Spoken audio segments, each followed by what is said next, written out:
Okay, good morning, everyone. It's good to see you here. Thanks to the wonders of technology. I'm Niklas Forsberg, head of research here at the center. Center for Ethics as Study in Human Value was founded in 2017. We're financed by the EU and the Czech Ministry of Education. As of now, we have 13 senior researchers. We're actually recruiting a 14th at this very moment. We have 11 PhD students, and hopefully we will recruit a couple more during May. This conference is organized entirely by this group of 11 PhD students. We just gave them a little bag of money and said, do your thing. Choose the topic you like to hear the most about and invite the people you would like to hear. And they have done absolutely everything from start to finish. And I'm eternally grateful for that. You have done an amazing job. The project looks, the program looks fantastic. And so I just want to give a big thanks to you. I'm looking forward to this, not only in hope, but in confidence. That being said, thank you all. And now I'll give the word to Vladimir Lukic, who will also be the chair for the first session. Okay.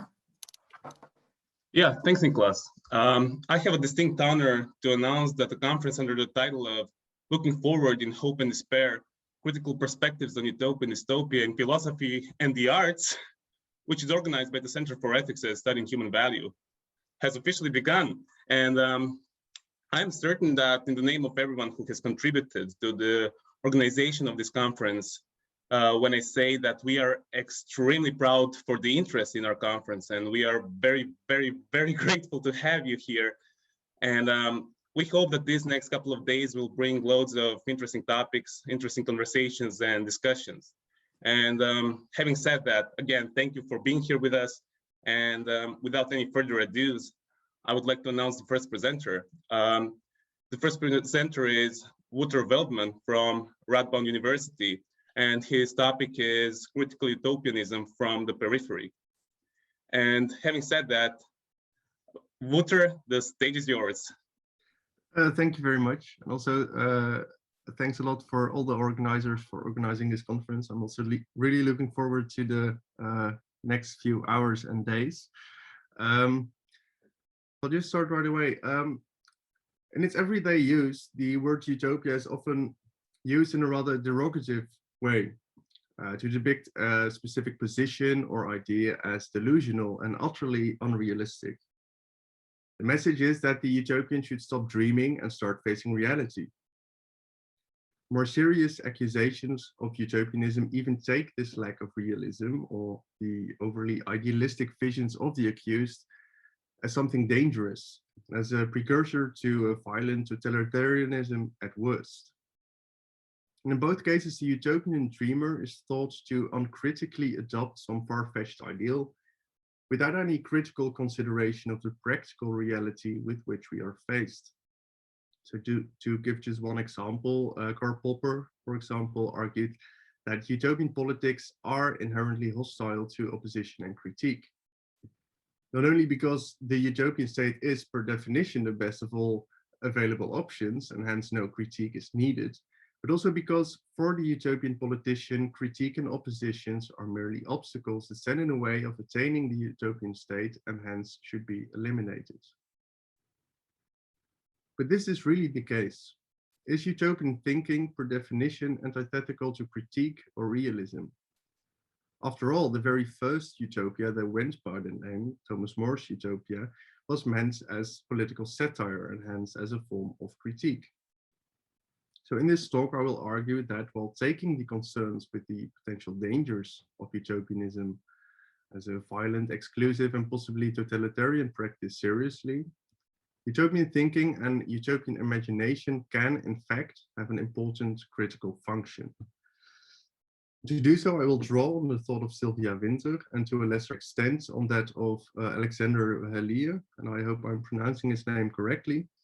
He's an important Wynter scholar. And based on Wynter's thoughts, I will distinguish hegemonic utopianism from peripheral utopianism. So in short, Winter distinguishes ideologies or hegemonic utopias as the legitimation of the ruling group. On the one hand, from peripheral utopias as the creative expression of marginalized desires. Whereas ideology or hegemonic utopianism merely repeats and sustains hegemonic systems of representation, Winter argues that peripheral utopian longing can function as a general solvent for those systems by showing other worlds or realities to be possible. As I will argue, the critical potential of utopian imagery and thought really comes to the fore in this latter form of peripheral utopianism. So after a brief introduction to Winter's philosophical thought, I will use two nowadays very popular utopian genres in science fiction to further explain the difference between these two types of utopian imagery. So on the one hand, I will discuss transhumanism and its image of the cyborg or post-human as an example of hegemonic utopianism. And on the other hand, I will discuss the cultural aesthetic of Afrofuturism as an example of peripheral utopian imagery and highlight what I take to be two central tenets of peripheral utopianism, namely the exoticization of hegemonic discourse and the grammatical structure of the future anterior tense. But first, let me explain my reasons for drawing on the thought of Sylvia Wynter and also explain what she might add to the analysis of critical utopianism.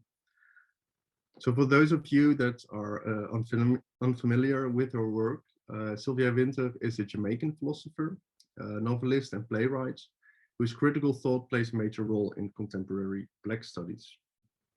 Apart from the fact that I derive the distinction between peripheral and hegemonic utopianism from one of her papers, I believe that the particular value of her philosophy for thinking through utopian imaginations is her characterization of the human being as homo narrans, as a storyteller. So as Wynter sees it, human beings are essentially storytellers who, more specifically, tell stories about themselves to make sense of and give shape to the world and to their existence. And in telling stories, human beings continually provide an answer to the question of who or what they are, of what it means to be human. One of the central concerns of Wynter's works is how one particular story about what it means to be human, specifically that of enlightened humanism, has become so dominant that it has led to what Wynter calls the overrepresentation of man, with man capitalized. Let me briefly explain what she means by this. So according to Wynter, the modern humanist secularization of the preceding theological order of knowledge led to a rationalized conception of the category of the human. Instead of pursuing spiritual deliverance from sin, as was the goal of the preceding theological order, the humanist aims for rational redemption, that is, deliverance from the irrationality of the body, from the, and I'm quoting here, enslavement to the irrational or sensory aspects of its human nature, end quote. So as such, the goal and ideal of enlightenment humanism, as presented by Wynter, is simply put, becoming more human in the sense of gradually dispelling the inhumanity of the non-rational self. For Wynter, the problem with this Cartesian disembodied cogito, or the true rational self of man, as she calls it, this story about what it means to be human, is that it was taken to be synonymous with, instead of just one instantiation of, the class of humanity. Moreover, the dualistic and idealistic framework underlying this understanding of man allowed it to function as a discursive marker, as the Parmenidean measure of all things. It made it possible to hierarchically differentiate humanity into, as Wynter scholar Lee formulates it, full humans, not quite humans, and non-humans. Those who, according to this classificatory schema, do not fully correspond to the ideal of man are branded as that ideal's other. So instead of the universal mirror for humankind that humanists present their conceptualization of the human to be, Wynter thus argues that it actually violently excludes a large part of the species it is said to represent. In response to this, Winter seeks to reimagine the human and humanism from the perspectives and lived experiences of the excluded, so as to make space for new configurations or new stories of the human. These new configurations, in their turn, aids for Winter in the deconstruction of the hegemonical humanist notion of man, as it allows Western thought, to use Winter's words, so I'm quoting, to be exoticized, that is, viewed from another landscape by its Western and Westernized bearer subjects. So similarly, as I will argue, in laying bare the historically and culturally situatedness or current configurations of knowledge, visions of humanity's future can contribute to the exoticization of the present as well. But a bit more about that later. What I would now like to explore with the help of Sylvia Winter is how transhumanism and Afrofuturism can be read as stories, as utopian stories, about what it means or what it can mean to be human. And moreover, how these stories relate to this problematic overrepresentation of man as described by Winter. I will begin by discussing this with regards to transhumanism. So what is transhumanism? In short, transhumanism holds that the increasing intervention of technologies in contemporary life, so including smartphones, the internet, implants, and other forms of bioengineering, force us to rethink what it means to be human. Therefore, one of the main concerns of transhumanism is to theorize the post-human, an instantiation of the human often thought of as the contemporary or future assimilated state of biological human and modern technology. Many transhumanists not only positively embrace the post-human state of being, but they even see it as an ideal to be actively pursued. However, instead of actually reimagining the category of the human, most transhumanist literature, fiction, philosophy, and art presents us with little more than technologically amplified echoes of the humanist subject. Indeed, the post-human is usually conceptualized as the result of the improvement of human nature through the intervention of technology, leading to a humanist superhuman, so to say. In its most extreme renditions, the post-human has completely left behind all of its bondages to the limited biological body. In this sense, many transhumanists remain firmly embedded in the earlier mentioned salvation dogma of humanism, which holds, I'm quoting philosopher Gary Wolfe here, that the human is achieved by escaping or repressing not only its animal origins in nature, the biological and the evolutionary, but more generally by transcending the bonds of materiality and embodiment altogether. However, reducing the post-human to a disembodied subjectivity, mind, information flow, or cogito means to repeat the liberal humanist representation of the subject as merely having and controlling a body, but not as being a body. This disembodied representation of the humanist subject or cogito is what makes possible the construction of what Vailille calls the tabula rasa of whiteness. The representation of Western man's form of life as somehow magically unaffected by any cultural or bodily contingencies. Conversely, the colored Negro, the uncivilized native, the disabled, the castrated female, as Freud calls it, are all marked by their bodily differences, their deviations from this supposedly neutral and natural norm. So what I think is at stake in the emancipatory envisioning of the future humanities is therefore not so much the overcoming of current forms of embodiment, as transhumanists would have us believe, but rather the unmarking of specific forms of embodiment as deviances from a supposedly natural and neutral norm, as others. Already in 1975, however, Ursula Le Guin, one of the first widely acclaimed female authors in science fiction, whose works critically deal with topics like sexism, racism, and colonialism, remarked how the cultural and racial other, as well as, and perhaps especially as, women, the poor, and the uneducated enjoy a very low status in the majority of science fiction, if they are represented at all. And now, almost 50 years later, and notwithstanding recent productions such as Marvel's Black Panther, very little has changed in the way popular science fiction imagines and visualizes future or futuristic humanities. In most popular culture, remasters of the true rational self, embodied by some version of the typical Hollywood alpha male and techno-informational disguise, so for example, Terminator, are not very imaginatively projected into a future where the existence of humanism's others seems to be, well, entirely exterminated. So indeed, a more fruitful approach will have to take into account the perspectives of what Le Guin wittingly describes as, I'm quoting, the alien everybody recognizes as alien, which is supposed to be the special concern of science fiction, end quote. That is, humanism's others. And this, I will argue, is precisely what Afrofuturism does. So let me briefly explain what Afrofuturism is before highlighting the two central aspects of Afrofuturism in particular and peripheral utopianism in general.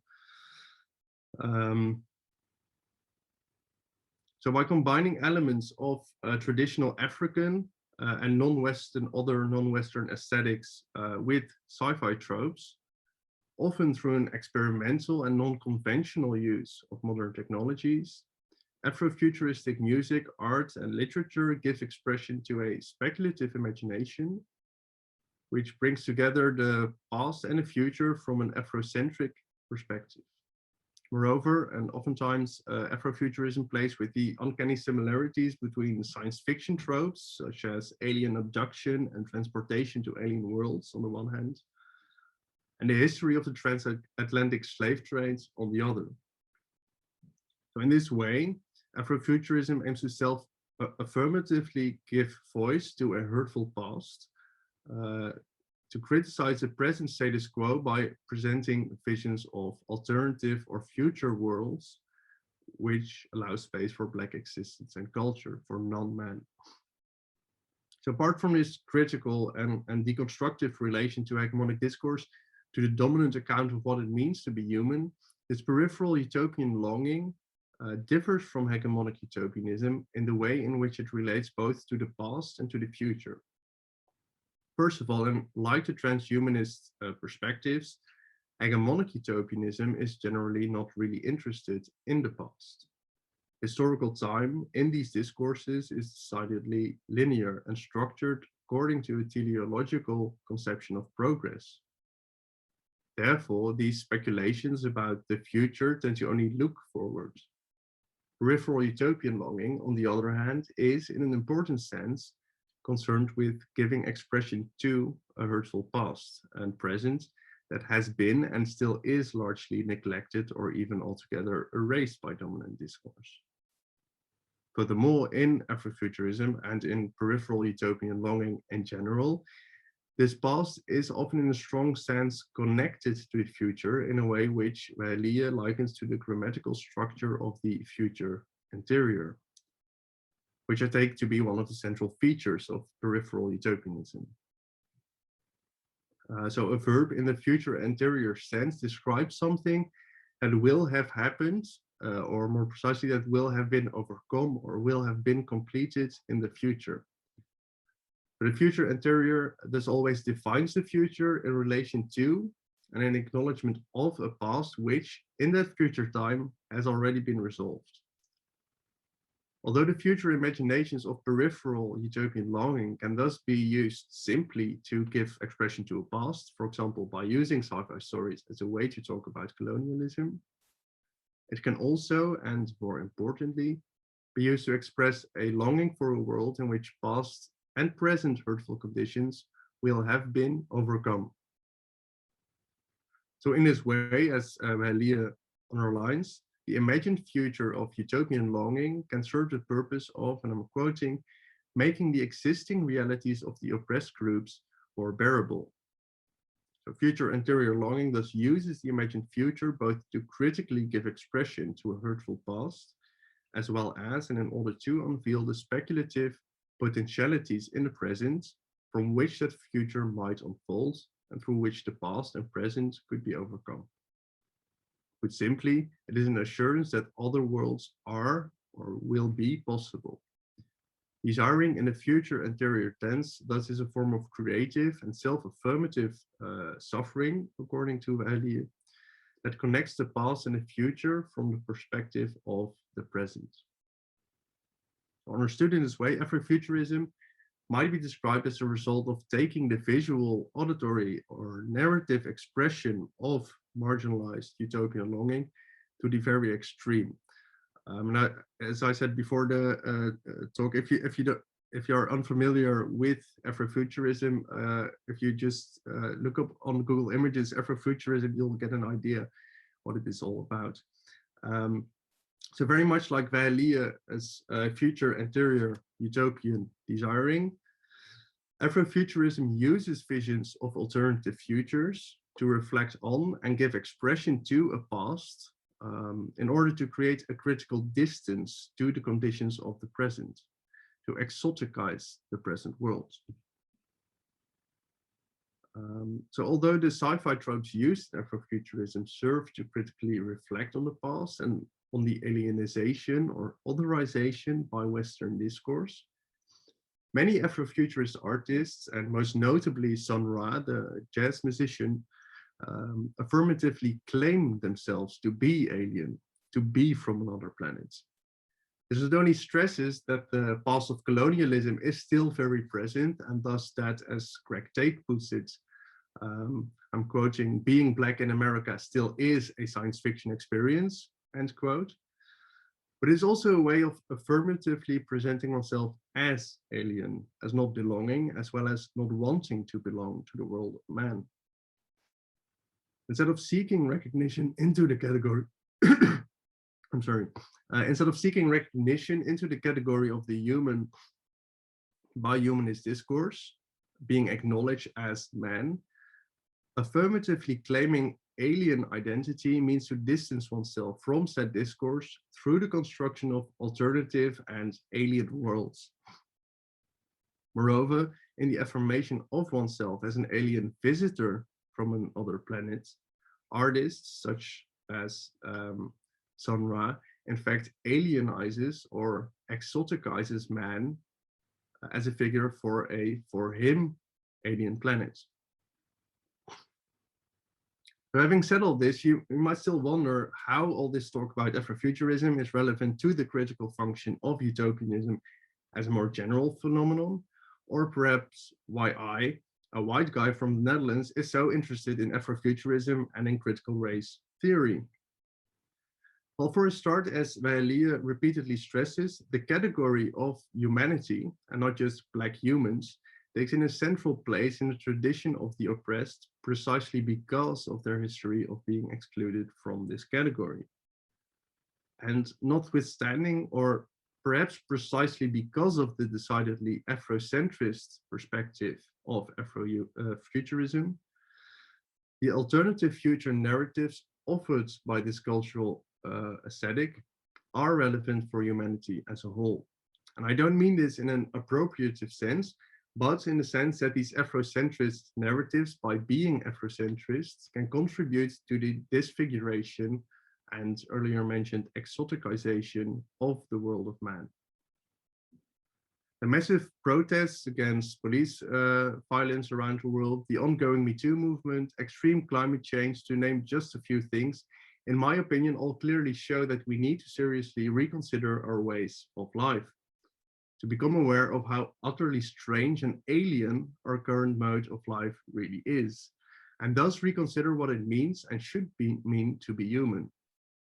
And while I think we should be critical of those utopian narratives that seek to reinstate the now dominant narrative, I believe that what I've described as peripheral utopianism, and of which Afrofuturism is just one example, offers us the critical means to confront this status quo. Thank you very much. Thank you ever so kindly, Wouter, for your presentation. It was really interesting. And having said that, if you have any questions for the presenters or for the presenter in this regard, type in your name in the chat box and we can start the discussion right away.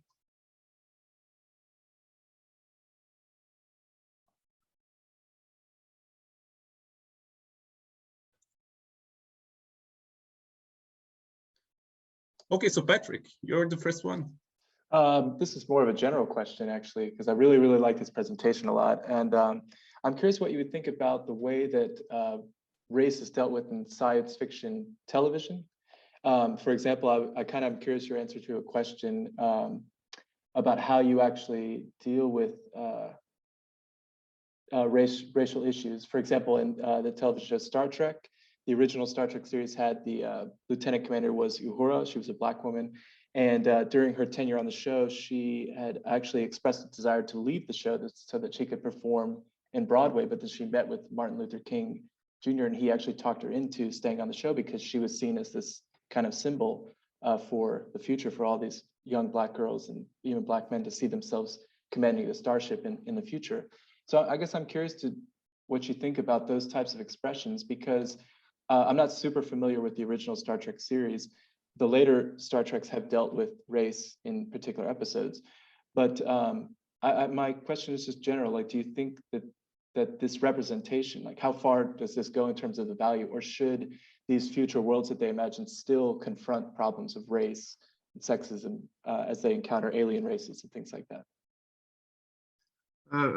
I think that's a very, very good question. I think especially Star Trek also offers a lot of material to talk about. Well, what I do think is that in the end, Star Trek is sort of homage to the ideals of liberalism and humanism, and still a projection of those ideals into the future and into space. It's basically liberalism in space. So in that sense, it's not very critical of the contemporary status quo. And I think it is right that they, especially around the time of the original series, they were like quite progressive with Captain Uhura. But still, one of the reasons she wanted to leave, and I think you can also see that in the original series or the second series, Next Generation, is that she was a bit of like a token Black person. She didn't really have a serious role apart from being the Black person on the crew. So that there's also this other character in the second series, The Next Generation, who actually left because she was just a token female commander and couldn't get the writers to give her a more serious role as like a person and not just as the Black person on, or the female person or whatever on the crew. And I think throughout Star Trek, although they're in some aspects progressive, I think it still is a very white image of what the future looks like. So you have one Black character and the rest is predominantly white and male. I'm not sure if this answers your question. That's perfect. Thank you very much. Yeah, I also have a question. I'm not sure in which way this would challenge your thesis or not, but if we follow transhumanist argumentation and if we follow the utopian argumentation following from Max Moore's theory on transhumanism and Nick Bostrom's theory of transhumanism, some of their arguments lead us to think that transhumanism is the solution to the racial and colonial hegemony as well. And having said that, for example, if we have a distributive justice, which is just in regards of distributing transhumanist technology, it would turn out to be a utopia which transcends those categorizations that we are still talking about. Yeah, that's also a very good question. I think there are serious debates about whether that is or is not like should be considered emancipatory. I personally believe that although there are transhumanists who say that they're ideals are have emancipatory potential. I believe, and I think that's also what Winter or Reilly would argue, that emancipation in this transhumanist context means erasing all differences. So erasing also all bodily differences.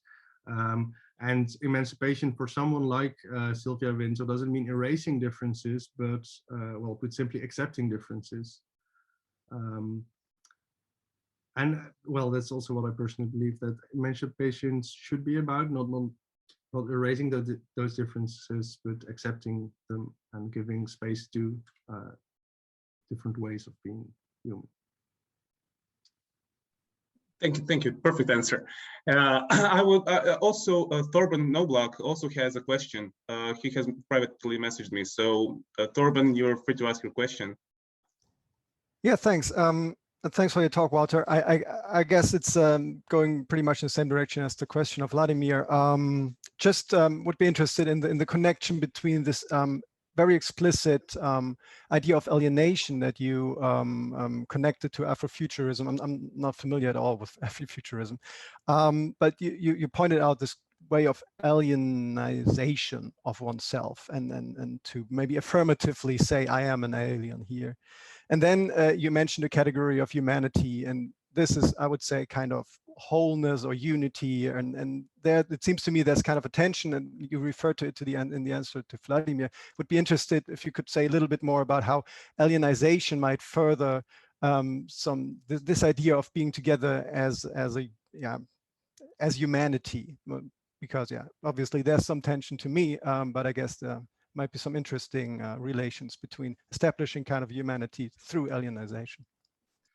Well, the way I at least meant it in this talk is, so from the perspective of Sylvia Winter, there's human beings are storytellers. They tell stories about who and what they are, but there's no like fixed story about what humanity is. And what Sylvia Winter wants to do is like to pluralize or diversify the stories about what it means to be human. So that humanity is unified in the idea of being homo narrans, being a storyteller who shares stories with each other about what it means to be human. So that's her perspective. And the problem is that there's just one story that's very dominant about what it means to be human. And this alienization or exoticization can help us. So, for example, by diving into Afrofuturism, when you come out of it and you look back on our present world, you're like alienized. Suddenly you see a lot of things that are kind of weird, kind of strange. And that I think can help to cultivate a more critical perspective towards the current status quo. And thereby to like break open this dominance of this one story about what it means to be human. And provide openings for new variations of. Maybe just a quick follow-up question. So would you maybe describe it as something like you go into Afrofuturism, you come back and you consider oneself as a storyteller. You realize yourself told a certain story, and now you can be aware of you being a storyteller in this kind of community of storytellers. That might be maybe you describe this experience you just mentioned? Yeah, maybe in a sense. Well, what it could be to well, relate to my personal experience. So I'm in the Netherlands, and well, there are also a lot of Black people here, but still in my like social environment, it is predominantly white. So I see a lot of white people also on television. It's a lot of white people.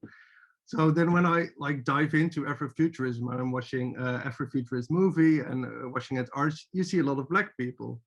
And now I go back on the street and I walk into a supermarket and it's all white people again.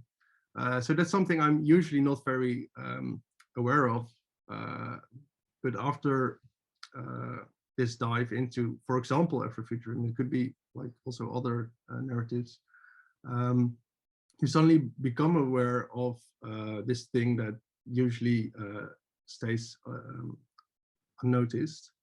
And I think the same goes with certain assumptions you have about what it means to be human, about this humanist idea of the ideal of humanity. if you're confronted with those other ideals, even though they're unrealistic and fictional, they can help to see what assumptions you usually take for granted and could be revised. Thank you ever so kindly, Wouter. It was a really interesting topic, and yeah. Let us do one virtual class. Thank you very much. And we have entered the time schedule for the second presenter, who is presenting a title of "Towards a Wide View of Utopia Within Normative Experimentalism." The presenter is Cedric Braun, and from the University of St. Gallen. And Cedric, we are all ears. Yeah, thank you. I just do you hear me? Yes. I've just sent my slides in the chat, so if you want to jump back to a slide or forward, you can also use them. I share my screen. One moment. Do you already see it? Yeah. Yeah. Right. Okay. So yeah. First of all, I want also to thank you, all the organizers, and also Philip for telling me about this conference. It's a really nice topic, and I'm also looking forward to discuss with you and to learn from you, because I'm not so much into the art part, and the talk was really interesting for me, because yeah, maybe I'm making a quite similar distinction than you made between hegemonic and peripheral utopism in my talk, but in a quite different way. So yeah, my topic is towards a wide view of utopia within normative experimentalism. With normative experimentalism, I refer to yeah, American pragmatism, especially John Dewey's practical philosophy. And yeah, what I'm doing in this talk is basically, yeah, I'm trying to understand utopia from this perspective. And in addition, I suggest a wide view, because yeah, I guess there's some more narrow view from the perspective of pragmatism out there. And yeah, so that's the overview of my talk. I will begin with a different conception of utopia. So the one that is described by Isaiah Berlin as the traditional Western view of utopia, and maybe we could also call it hegemonic. I will come to that. So I will begin with this view, and that's the yeah, the view I will oppose and criticize in my talk. And yeah, in the second part of the talk, I will then offer an alternative, and it's more like an outline how we can think about utopia from the perspective of pragmatism, and then also in a wide view. So let me begin with the static view of utopia. Yeah, I want to begin with this quote by Isaiah Berlin. So the static view, as I said, is basically the view presented by Berlin in an essay called "The Decline of Utopian Ideas in the West." There he says, the main characteristic of most, perhaps all utopias is the fact that they are static. Nothing in them alters, for they have reached perfection. There is no need for novelty and change. No one can wish to alter a condition in which all natural human wishes are fulfilled. So let me first analyze this view. So what it says is basically the central assumption of the concept of utopia in Western history is that there is exactly one correct picture of the good life that is valid for all people in all times. And in this view, utopias are desirable goals of human life in this sense, and such static pictures of the good life. In philosophic literature, especially the more traditional literature, many authors describe utopias as teleological and substantive views of the good life. And this combination, I guess, is important here, the combination of teleological and substantive, because that's what is meant by this, pictures of the good life. And the Western history of utopias presupposes a conception of human nature that is static and universal, that is supposed to explain why there must be one certain goal for all men, independently from the diverse histories and cultures. And so we can also call that hegemonic, I guess.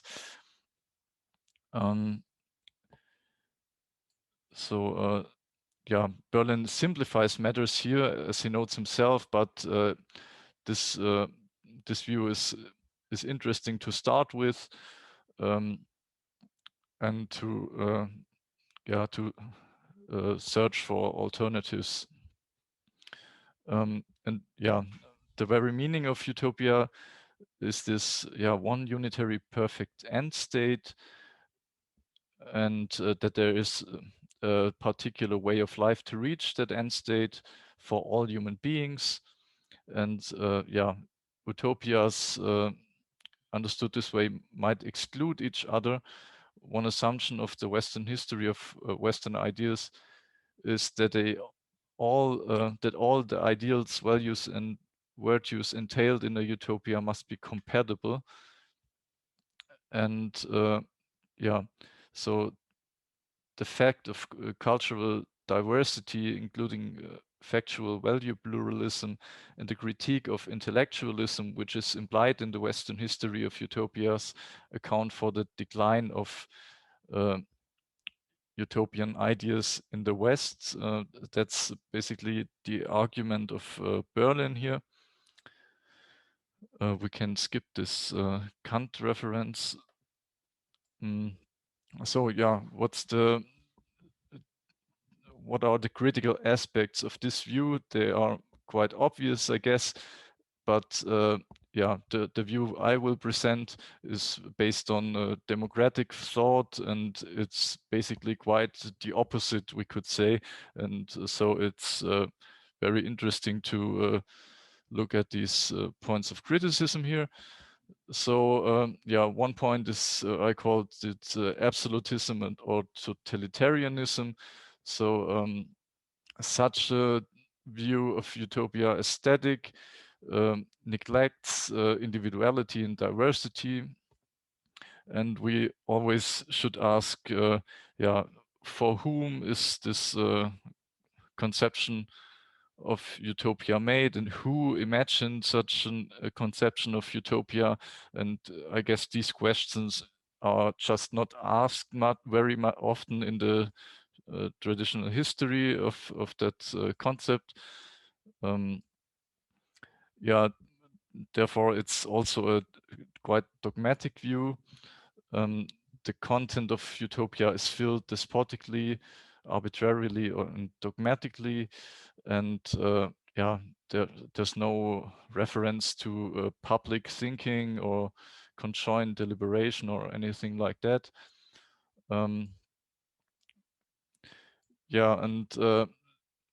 There's also the problem that Berlin calls the Machiavellian problem, that the traditional view does not consider that there might be different views of utopia that are consistent in themselves, but exclude each other.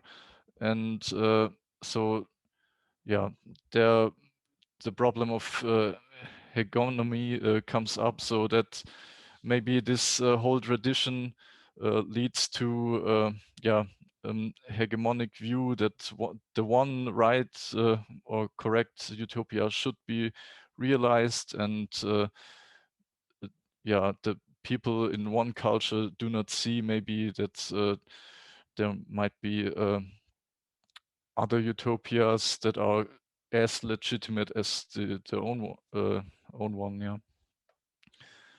So, and another point is that yeah, this view has metaphysical problems, we could say, from a more modern perspective.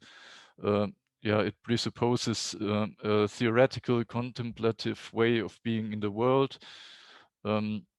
Utopia is conceived of as a given thing that can be recognized, thereby the idea that utopias could be created through conjoined imagination and deliberation is excluded. Yeah, that's basically my criticism of that view. There maybe are several other points. So now let me present the alternatives I see here. And I guess alternative views of today should be non-relativistic, atheological, and realistic.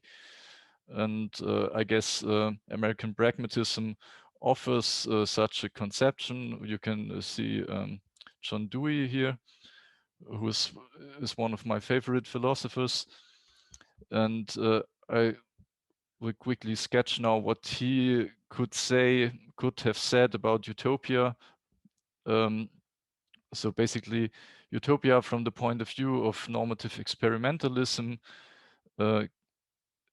entails, yeah, these points here.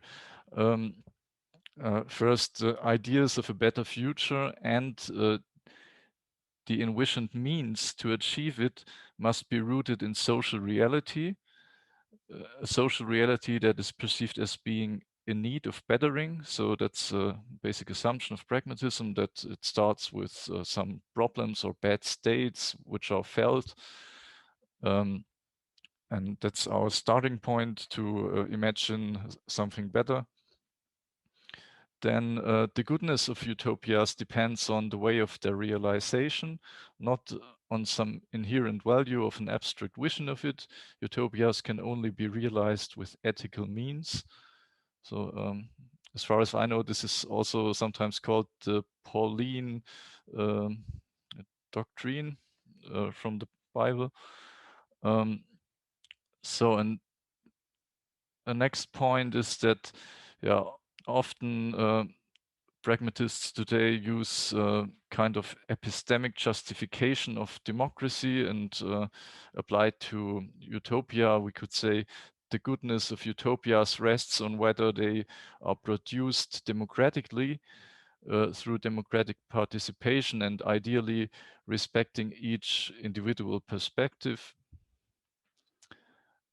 And yeah, finally, the goodness of democracy is due to its promise of real autonomy. So, of course, democracy is closely linked with the idea of autonomy, and that's also the case in Dewey.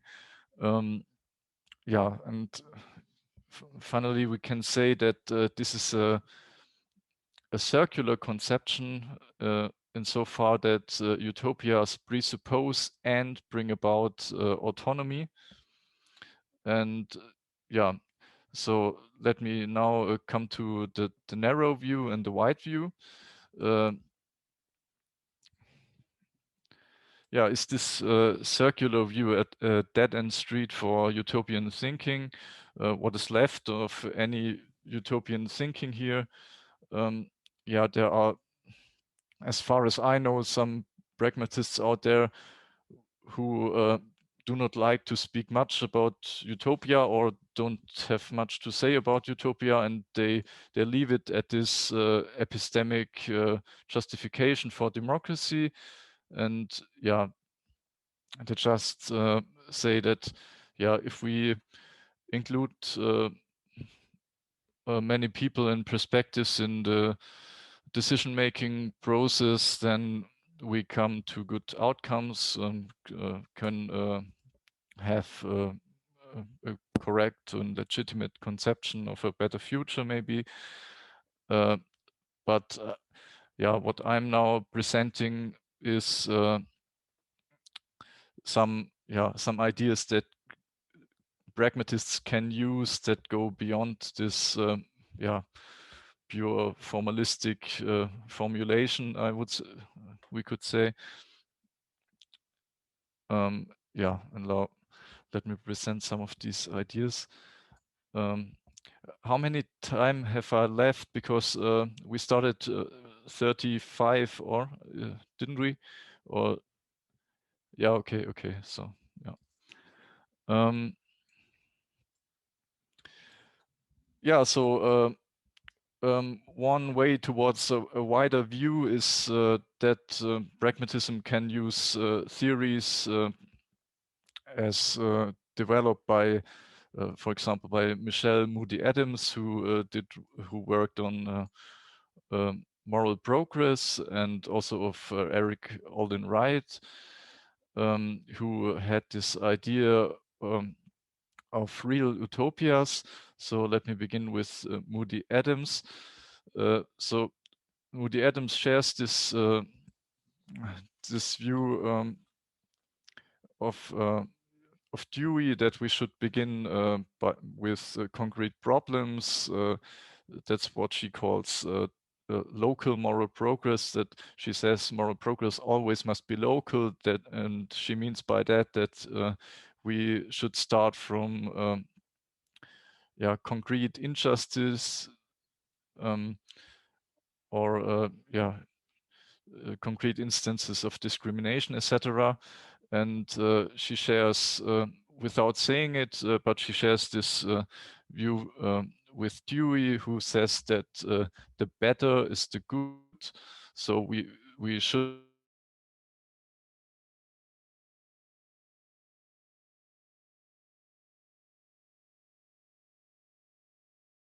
in the world concrete bad things, and then we should think about how we can imagine a better world. So that's the idea of local moral progress. But the interesting thing she adds is the idea of engaged moral inquirers, and she also talks about the role of philosophers. So in her thought, we find we find ideas about the subjects of change, and she thinks probably of whistleblowers or activists, but also of philosophers. But she says philosophers must leave their usually academic setting, and if they want to produce also real changes, moral progress, or something like that, then they must go public, and they must be like role models for their ideas they are presenting. And so she says that philosophers also can be social critics, or as she says, engaged moral inquirers, but she says that's not usual in academic philosophy. But she doesn't exclude this option, and says philosophy can also do social criticism. Now,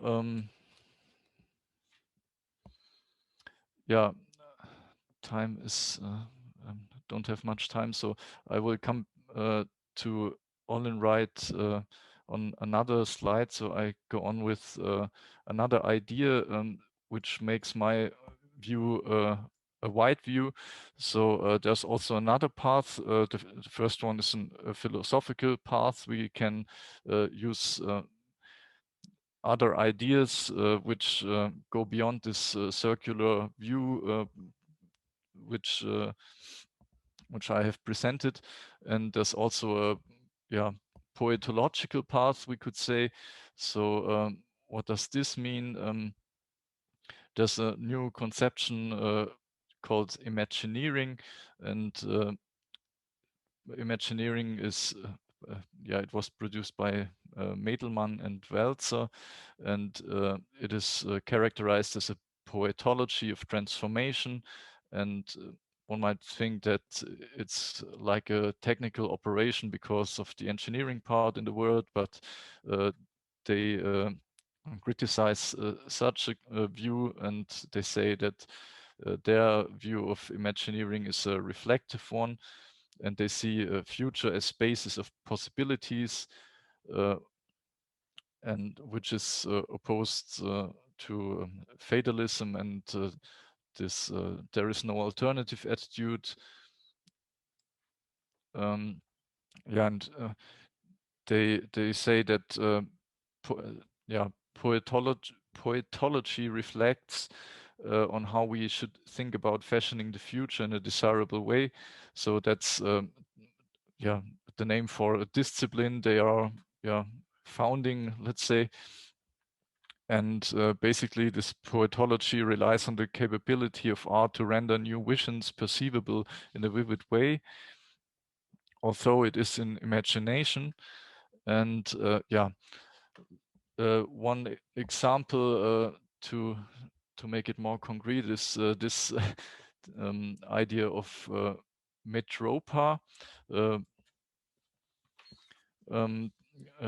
It was created by the artist Stefan Frankenberger, and the authors of this Imagineering book, they say, this is a good example how art can give us a new vision, maybe of European solidarity, because this picture, if we engage with this picture, we can imagine how it would be like if we can ride in 2 hours from maybe St. Petersburg to Marrakesh or something like that, and this could maybe give us a whole new idea of the worth of Europe, and that Europe is a unity. And so there's a hope connected to such a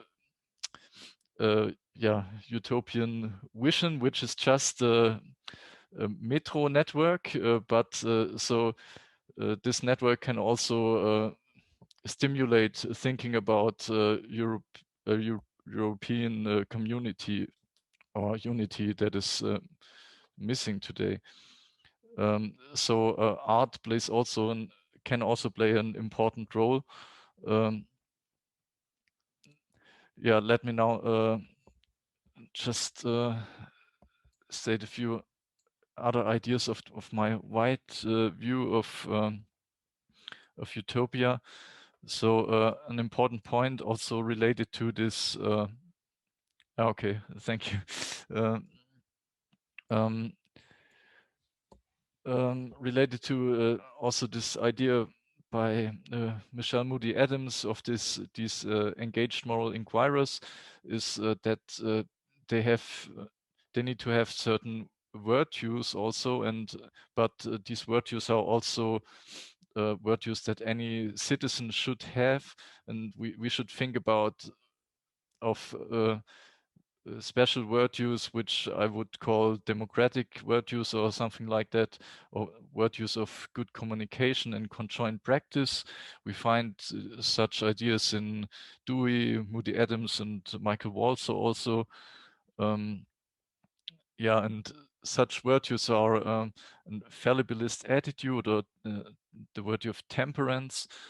For example, Moody Adams mentions that it is important for social critics that they have such temperance or a fallibilist attitude, because they may put themselves into danger, and they need courage to be to go public and to engage in social criticism, but they shouldn't, for example, put other people in danger. And so they have to be aware of the consequences of what they do, and also reflect that ethically. Another important virtue is openness and open-mindedness, and this is a very interesting virtue. On the one hand, it means openness to critical self-scrutiny or readiness to change one's established practices. So that's an essential precondition for any progressive change, we could say. And it also means open-mindedness to views of others and to new ideas in general. And this is a very basic epistemic and ethical precondition for a democratic way of life, we could say. Yeah, and I already mentioned courage.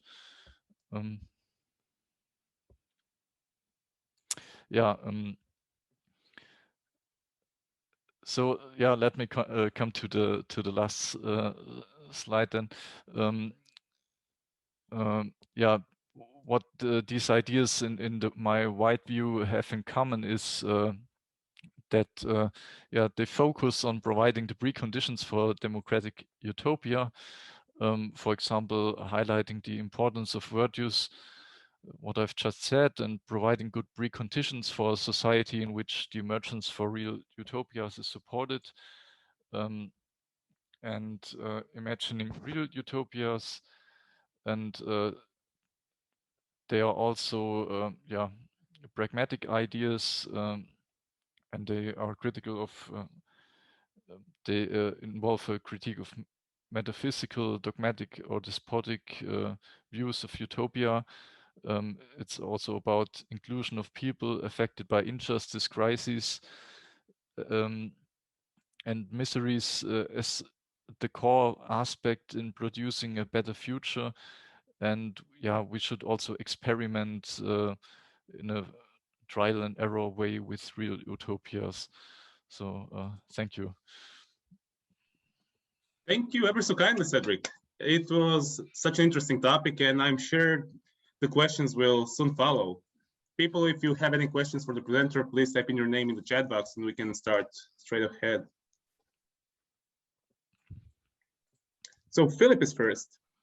So thank you very much, Cedric. Can you hear me? Yeah, yeah. Okay, I'll be quick because we don't have much time. Basically my question would be about whether the philosopher has a special role in this, plays a special role in this normative experimentalism, because in a way, the way it seemed to me, the way you presented it is that on the one hand, there is the experimentalism with norms.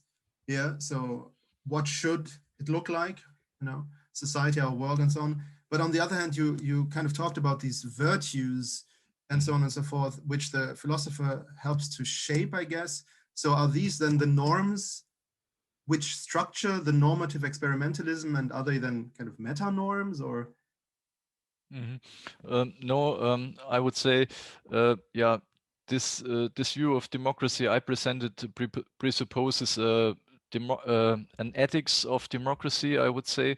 So Dewey describes democracy as a personal way of life, for example, and yeah, so these virtues I've talked about, yeah, they are elementary virtues in any vivid democracy, I would say, and each citizen should share that, and that has nothing to do with what philosophers can contribute to yeah, real utopia or something like that. So yeah, I didn't say much about what philosophers what makes philosophers special here, and it's maybe, yeah, maybe in the first place what social philosophers do when they yeah, analyze yeah, deeper lying structural issues, or like yeah, we can think of also systemic racism and things like that. So, but all these things are not only done by philosophers, but by anyone who engages in some normative theory, so also political scientists or social scientists, or yeah. So yeah, Dewey would say, for example, that yeah, philosophy is a more systematic kind of thinking, but he doesn't say this is not a definition that clearly enables us to distinguish philosophy from other disciplines. So it is also a very wide view of philosophy here. Yeah. Yeah, thank you. The next question is from Elias. Yeah, thank you very much for your very inspiring talk. I found it very interesting, and yeah, it was very good.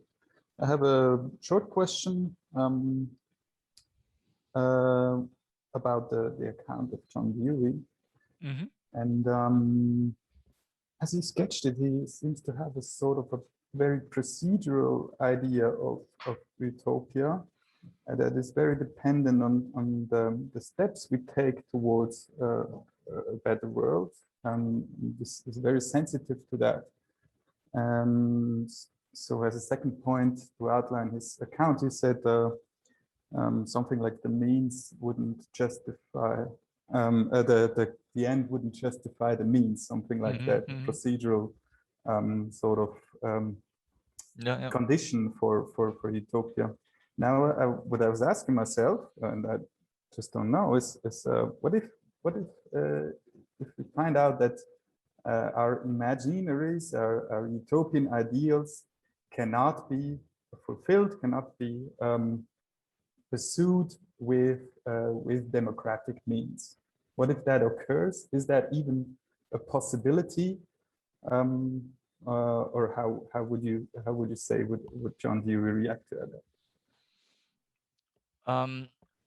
Yeah, the question here is, I guess, what kind of utopian view you have in mind when you say something like that, because the very creation of a utopia must be already democratic, so that this utopia will be desirable, and so it's whether it is realizable is another question. But so yeah, first we should think about a desirable utopia, and that then we could say there's this proceduralism which explains that, but realizability is of course difficult. So some authors talk about democratic hope, but there's no guarantee and stuff like that. But any alternative would maybe exclude interests of some people, or and it wouldn't be desirable in some way, I guess. Yeah. Perfect. Thank you again. A virtual applause is in order, and I feel like this was such an interesting discussion. So it opens the way for another presenter. So another presenter is Thorben Knobloch from the Ruhr University, Bochum. His topic is the role of reasonable hope in Rawls's realistic utopia. So Thorben, please, if you may. Yeah, thanks, Vladimir, and thanks for having me. I will share my screen. Let's see if that works. So, okay, so I hope you can hear me. You can see my screen. Perfect. Okay, so yeah, the topic of my talk is, like it was just said, the role of reasonable hope in John Rawls' realistic utopia he develops in his late book, The Law of Peoples. The argument I'm going to present is part of my current PhD project, which deals with the issue of international freedom of movement and aims at conceptualizing different positions within the debate using the concept of political judgment. So it's still a work in progress, and yeah, really happy about any kind of feedback you have. So my argument has basically two steps, and I would just read it out. The concepts of reasonable hope and realistic utopia Rawls develops in his Law of Peoples ground his approach to the international realm on the political history of constitutional democracies.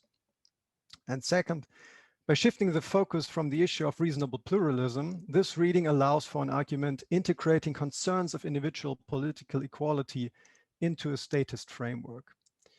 So what I hope to show is that we can somehow go beyond Rawls' statism to the focus on states as the primary actors on the international realm, opening up Rawls' approach for other considerations beyond his statist framework.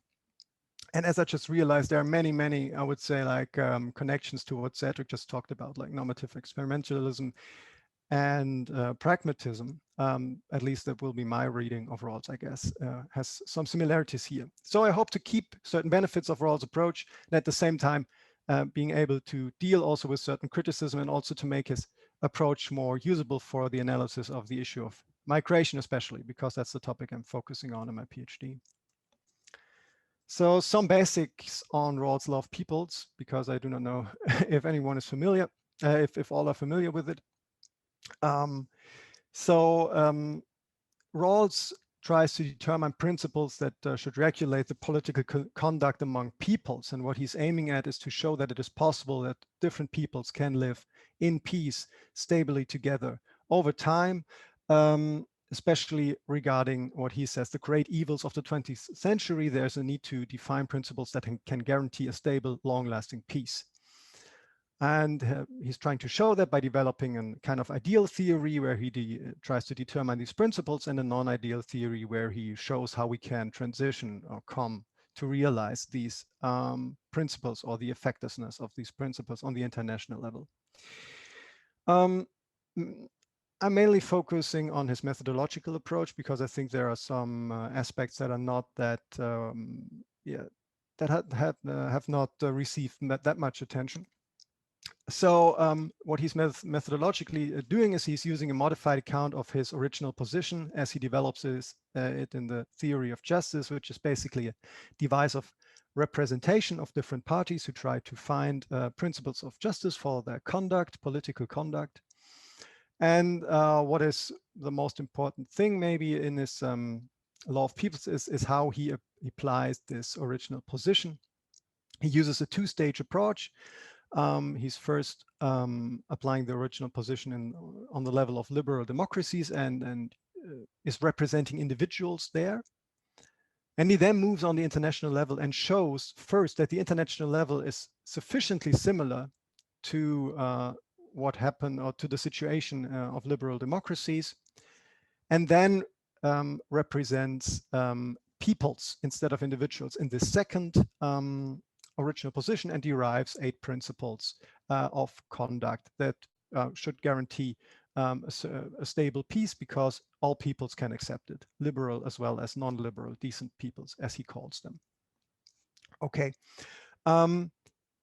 so this account drew much criticism, and I won't go into the details of the variety of criticism it drew, but want to focus mainly on one specific part, and this is the representation of peoples, that Rawls decides to represent peoples in the original position on the international level.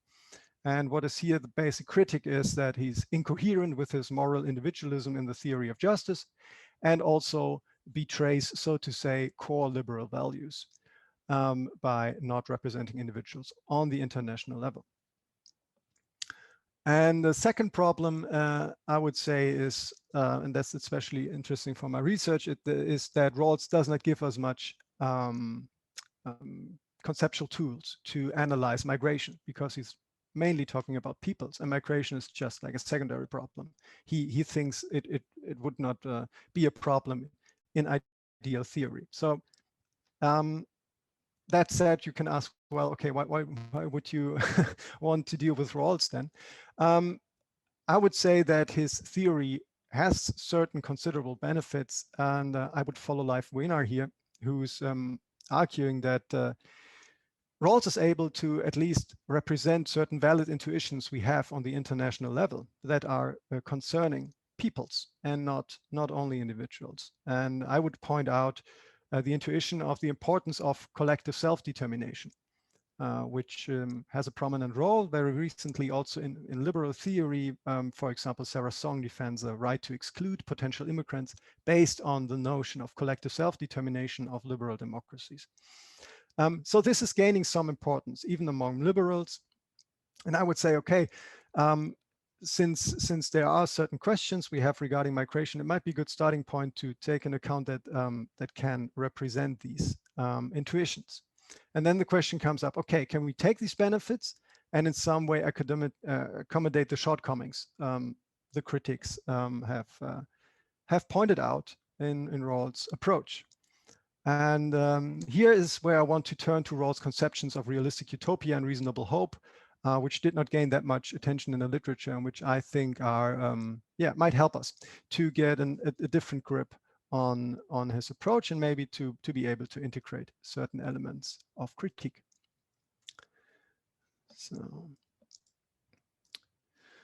So let's start with the definition of a realistic utopia Rawls gives. I will just read out the quotations. Political philosophy is realistically utopian when it extends what are ordinarily thought to be the limits of practicable political possibility, and in so doing, reconciles us to our political and social condition. And it shows us that a reasonably just constitutional democracy existing as a member of a reasonably just society of peoples is possible. It establishes that such a world can exist somewhere and at some time, but not that it must be or will be. So a realistic utopia basically goes beyond what is considered possible right now, and it reconciles us with our political and social condition. Another question is, when does it do so? When becomes a realistic utopia effective in that sense? And also, what does it mean that it reconciles us with our political and social condition? And what I would say is the central thing here is the notion of possibility Rawls uses. So a realistic utopia reconciles us, and if it is possible. And what does that mean? And I would say here it's useful to look at his notion of reasonable hope, which is linked to possibility. So another quotation I will read out, like I have 3 slides with quotations, that's it. The possibility is not a mere logical possibility, but one that connects with the deep tendencies and inclinations of the social world. For so long as we believe for good reasons that a self-sustaining and reasonably just political and social order, both at home and abroad, is possible, we can reasonably hope that we or others will someday somewhere achieve it, and we can then do something towards this achievement. This alone, quite apart from our success or failure, suffices to banish the dangers of resignation and cynicism. So I would say 2 points are important here. First of all, I would say the connection between political agency and reasonable hope. So without hope and justice, we would not have any meaning in our political actions toward justice. So reasonable hope that a realistic utopia is possible is necessary to reach for justice. And so we can now say what a realistic utopia does by reconciling us with our social and political condition. It enables us to act towards justice because we have reasonable hope that it is possible to be there somewhere, maybe. And the second point I find important here is the grounding of reasonable hope here Rawls deploys. So he says possibility is not a mere logical possibility, but if we can show that there are deep tendencies and inclinations of the social world that lead us to hope. And this first sounds like a teleological argument of historical progress behind our backs. But Rawls is, especially in the non-ideal part of the book where he's referring to the statesman and the political action of the statesman, I would say very clear that he thinks a realistic utopia comes about by political action. So we need reasonable hope for action, for justice, to be able to act towards justice, to realize utopia. And okay, so then the question comes up, what does this mean, deep tendencies and inclinations of the social world? And here it's, I guess, important to look at another point of his methodological approach. And I would argue that Rawls takes the political practice and history of constitutional democracies as a ground for reasonable hope. So yeah, what does that mean? So I would say, I assume that Rawls has an epistemological problem here. An epistemological problem is to ground reasonable hope on the international level. Reasonable hope and justice cannot be grounded on the international level because there is not much reason to see that there is an existing effective conception of justice on the international level, especially regarding the history of the 20th century. We cannot be sure that there is an effective conception of justice on the international level. And so what does Rawls now do to ground reasonable hope? He cites 4 facts from the history and political experience of liberal democracies supporting reasonable hope. And I would argue that Rawls does that to solve his epistemological problem. He cites the fact of reasonable pluralism, the fact of democratic unity and diversity, the fact of public reason, and the fact of democratic peace. So I cannot go into detail here what this all means, but what I would say is that it basically says that we have the experience of a certain conception of justice as being effective and successful on the domestic level of liberal democracies. And we can now ground reasonable hope if the international realm is structurally sufficiently similar to the domestic case in within constitutional democracy. So we can say we saw it on the domestic level, that it is possible to reach such a conception of justice, it to be effective.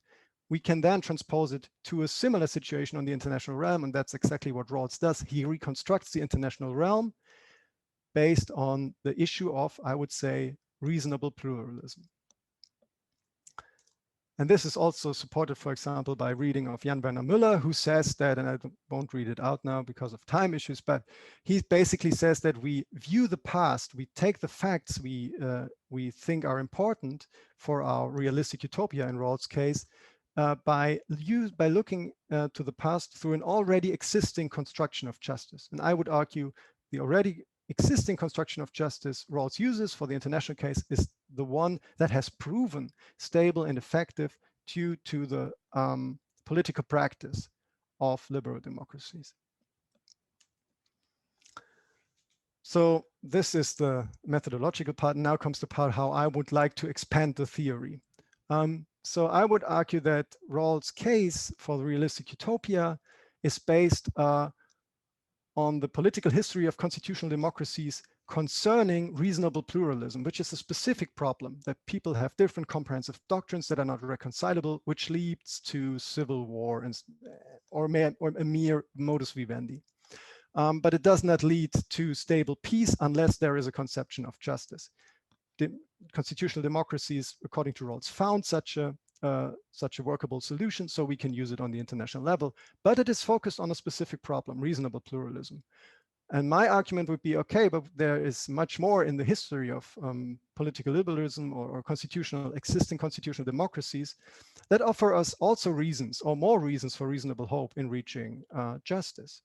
And this might be supported by also what Rawls says in his lectures on the political history of philosophy, history of political philosophy, where he says we have different cornerstones of political liberalism, how political liberalism came about, and reasonable pluralism is just one of them. So, and this is where I would like to introduce the fact of fallibility, which is my wording, and which I would say now connects to maybe, yeah, much I say now connects to what Cedric just said. So I would say if we look at the history of constitutional democracies, we find the fact that that we are fallible regarding our judgments, political judgments on justice. So, and to take an example, Joseph Cairns, he does not use the wording fact of fallibility, it's just an example I use. Cairns draws an analogy between feudalistic birthright privilege and the birthright privilege due to a state's right to exclude potential immigrants. So he says individual chances are in both cases restricted by the place of birth. And what is important in his argument is that he says, well, what is important is the fact that constitutional democracies overcame the institutional arrangement of feudalism and now think it to be unjust. And this should guide our evaluation of current institutions. That's what Karen says. And I would say that's an example of the fact of fallibility and how it could guide our normative judgments. So the fact of fallibility can be taken, I would say, from the history of constitutional democracies and shows that citizens can be wrong in their judgments on justice, but also that we can, but also that they can correct those judgments. And now the question comes up, okay, is this connected to some kind of conception of justice? Can you describe a realistic utopia in which we can have reasonable hope? And I would say no, but that's also interesting. I would say it's not linked to a specific conception of justice. It's maybe more linked to the issue of judgment itself, so that we can be fallible in our judgment, and that it is valid independent from any such conception or construction of justice. So in some sense, it's not really like a realistic utopia in the sense of having certain principles out there that we should reach, but it's more like the interpretation of utopia as a no place. So we are fallible, we cannot be sure where it takes us, but it's an open endeavor to find out where we should land. I guess in some way that is connected to what Cedric just said with normative experimentalism, stuff like that. Would be very, very interesting to connect these issues and maybe to see how Rawls can be read as a pragmatist here.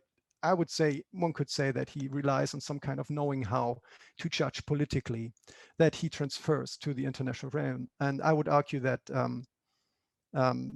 yeah, we can deploy this kind of mode of judgment, political judgment that developed over time through learning processes within liberal democracies, also to the international realm. That would be the aim in the end.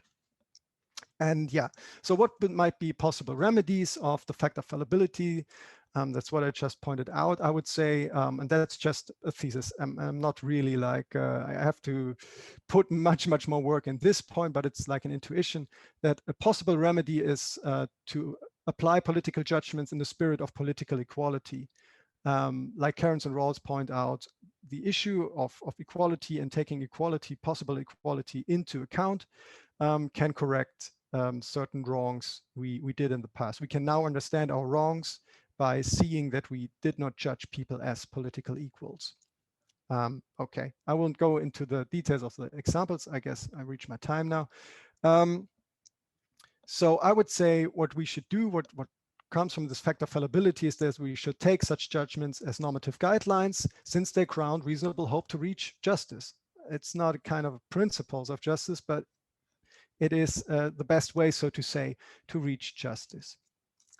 And yeah, I will close by pointing out in the pragmatist sense, okay, well, is there any problem your account can deal with? And yeah, that's basically the outline of my PhD, and I will be quick on that one. I want to deal with the issue of a right to global freedom of movement versus a state's right to exclude. And I would say we can interpret this kind of standoff that emerged over time between these two positions by interpreting them as different interpretations of who should count as a political equal. And then I would say, but there's much more work I have to do, is that the fact of fallibility should inform our political judgments by considering potential immigrants as equals in a certain sense. And this, in a certain sense, there's the work I have to do, is because, of course, you have to balance issues of membership and freedom of movement. So I would say it's not possible to justify political equality to core. But yeah, I would be really interested in their exploring ideas of imagination, normative experimentalism, stuff like that, that is guided along judgments of equality we already think of being valid because we see now that they should have been valid also in the past, so that our own history and learning processes become a mode of validating certain modes of judgment.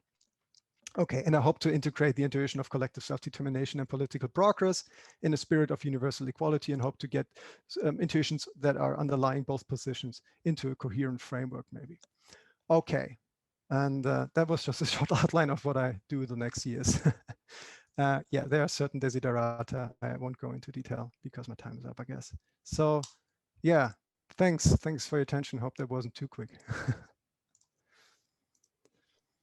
Thank you so kindly, Thorben. It was such an interesting presentation, especially on the personal level, because our PhD projects overlap in certain ways. Anyhow, so that was such a really cool presentation, and I'm sure we will have really good questions. And people type your names in the chat box if you have any questions. The same procedure.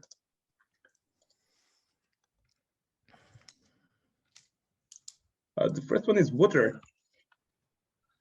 Yes, I was wondering. Of course, you talked about reasonable hope in Rawls, but I was wondering what the place would be of unreasonable hope. Like, is there a place in Rawls for unreasonable hope? So either in a sense which you can see in Kant, I think, that like the ideal moral state isn't achievable because of, well, the way human nature works, but still it is like utopia we should aspire to as sort of a regulative ideal. Or to use an example from one of the authors I used in my talk, where he describes how some people in concentration camps wrote in their diaries that they had like these recurring dreams about like these nice meals, like these big feasts with a lot of nice food, and they knew that like that wasn't like reality, that wasn't very reasonable hope, like that they would ever again achieve such a state, but still it sustained them in a way. So it's unreasonable hope to still like add something to their life. So in short, what is there a place for like unreasonable hope in Rawls' theory?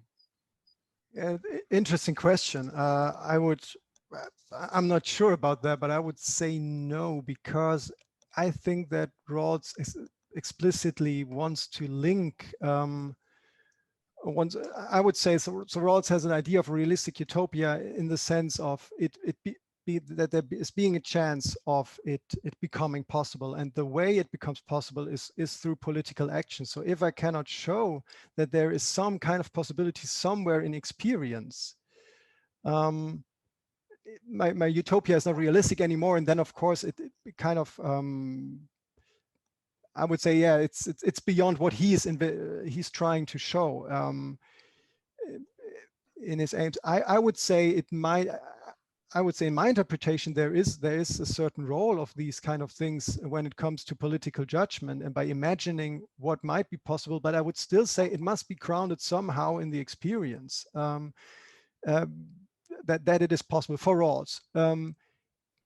So maybe one might say it's the hope of what you described, these feasts and stuff like that. It might not be totally unreasonable. You know, you can imagine something like an upheaval or something like that institutions can be eradicated. So it would be interesting to see what instances of unreasonable hope are there, because I would say that yeah, what you just named, maybe it's in some way maybe unrealistic, but Rawls also says, well, it might never happen actually, but we have some reason to see that there's a possibility. And I don't know, maybe people in the concentration camps, you cannot imagine what they felt, of course not, and I won't do that. So I don't know if they could have had any hope. Yeah, maybe it's a bit. I won't go into here now talking should they have hope or not. I guess that's not my business here. But yeah, it's tough to say if people in these situations should have like reasonable or unreasonable hope.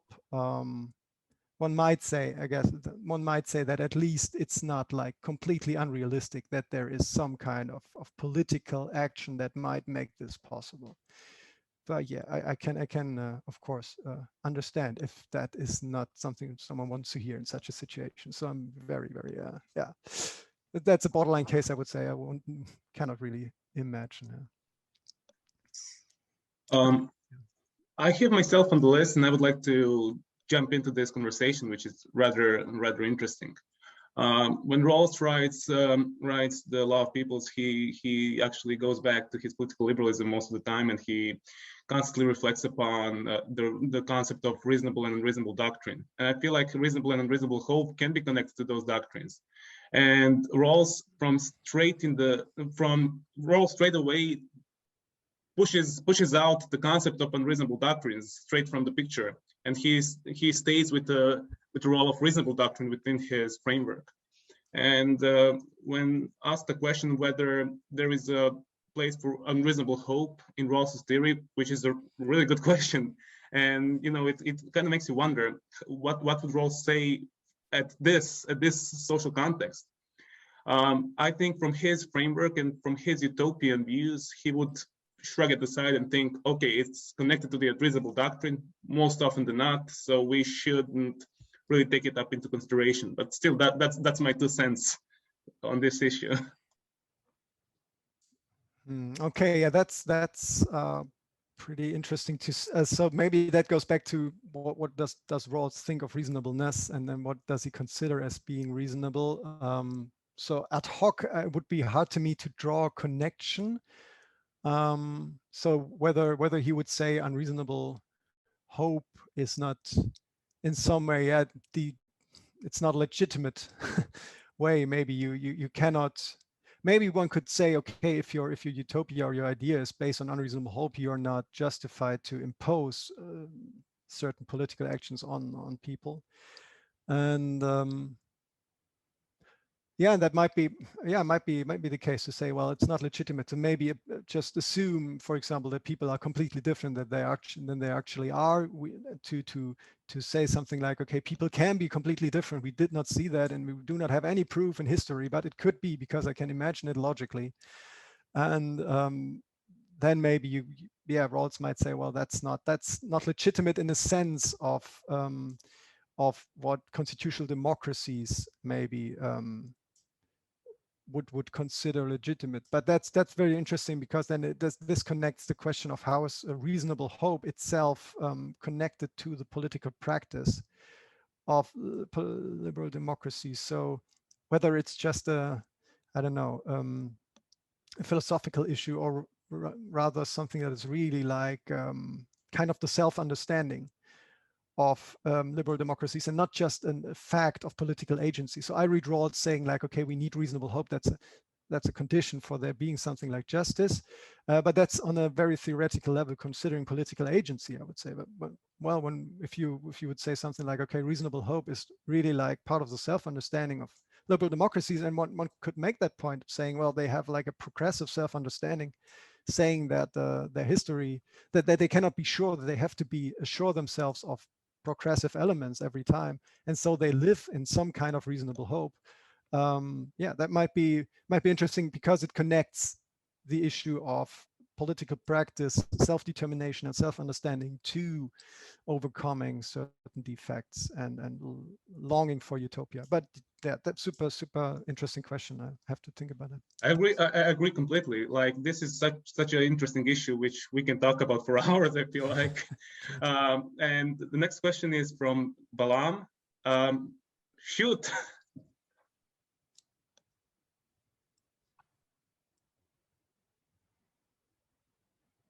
Cannot hear anything. You're still muted, I guess. Sorry.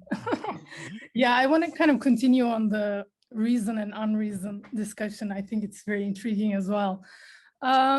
This whole centralization of reason within the context of utopia is kind of interesting, because especially also within the context of something like immigration, which sort of historically results from colonialism, slavery, racism, and so on. Which, of course, when you think about reasonable hope as, drawing some kind of resource from the past, all these, atrocities were at the time sort of committed under reason, under sort of like the rubric of reason. So I wonder if centralizing reason in that sense is actually going to take us to a utopian vision or not. So yeah, I'm kind of there as well. And I also wondered, on a sort of second line of question, if you ever put sort of reasonable hope in conversation with Ernst Bloch's idea of educated hope, which sounds very similar. It's also about sort of like drawing some kind of like unrealized potential or resources from the past to critique the present, so that you can sort of imagine the future, like the forward dawning that Bloch talks about. And I think maybe there's sort of like more room for unreason. Okay, yeah, thanks for your questions. Yeah, considering the second question, no, I did not have a look into that until now. So yeah, I will definitely note that. Thanks for the reference. Concerning the first point, yeah, that's interesting. So of course you have this critique of reasonableness being an excluding notion, and that it's kind of calming like agonistic tendencies, for example, in politics, or that it's just like stabilizing certain political structures. So I think that's a problem, of course. But I hope I hope with my reading of Rawls not to say that there's some idea of reason somewhere, but to say that reasonableness is located, that when we look at some kind of political practice and knowing how to do politics, so to say. So maybe get the idea of reason out of it. Maybe more thinking about like reasonable is if you have some or the other way around. I would say it is reasonable to think of yourself as fallible and never to see any institutions as given. And the fact that in the past there were such things and they were wrong should give you a pause, and you should think of what were the reasons for that, that maybe those structures were legitimated back then. So you could also critique. I would say it's reasonable to criticize the use of reason to justify such so like colonialism or something like that. So what is interesting is, yes, there's a huge literature and a huge amount right now. We have a great discussion about these what went wrong in the past, and that's very important. But what I also think is important is that there's much acknowledgement in the public that those things were actually wrong, and so that there is, I would say, it is reasonable to, yeah, in your sense, to reflect on how reason could be used to justify unjust states. So, and I guess that's possible by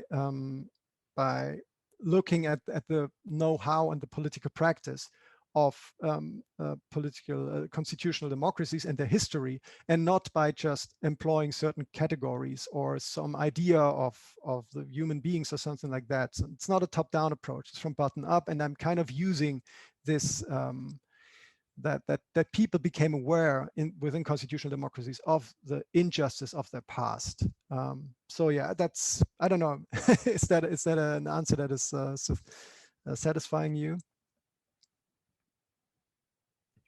Yeah, maybe, I don't know, I'm very allergic to reason in general. It's very, and rightly so. It's very like human-centric, very sort of like man-centric in the senses that we talked about before. So yeah, maybe some other concepts like possibility, flourishing, I don't know, something else, or maybe like you say, we can historicize reason in some way, and as a remedy to sort of escape the sort of, I don't know, the atrocities of reason historically. Mm-hmm. Yeah, just a short answer to that one. I guess that's what I would like to explore when looking at what does constitute sound political judgment in the spirit of the fact of fallibility. So what should we take into account when we evaluate our current states? And that, like, I would say there could be good cases to then integrate the idea of individual flourishing, of the individual good life, or and all these things maybe as some kind of guidelines into these judgments, because we saw that they were important in the past to overcome certain injustices. So I'm aware of what you're saying, but I would say, okay, that comes at a different point in my conception. When I look at, okay, what is sound political judgment? What should we take into consideration here based on the history and political knowledge, the know-how, how to judge as a political liberal, so to say. What does that entail? And I hope to be able to integrate exactly notions like that, to open up the space, to be more reflective, and to take into account the individual and also the experience of the individual within the international realm, and thereby getting more a kind of a broader analytical view on the issue of migration and freedom of movement, exactly by using the ideas you just mentioned. Yeah. I just have to say that we will extend this session for 10 more minutes, because it will be Sören's turn to present. The questions which weren't the questions which we haven't had enough time to talk about can be asked after the session. And so having that in mind, I would like to announce the fourth presenter, Sören Schuster. He is coming from the Albert-Ludwigs-University of Freiburg, and his topic is economic optimism and the Anthropocene, on Nietzsche's transformation on Herrmann's economy. Yeah, thanks for having me. Can you all understand me? Is it all right with the microphone? All right. So thanks for having me, and I've been really looking forward to this event. And yeah, I think we will go into some other tensions between the individual and the collective in my talk. So this is going to be really interesting. I want to start my presentation with a broad sketch of my topic and an agenda that will lead you through the next 20 minutes. But before, I think it might be interesting to mention that my talk is in the context of my PhD project as well. And there I trace back different concepts of economy that Nietzsche dealt with. And Emanuel Herrmann's concept of the economy is one of these.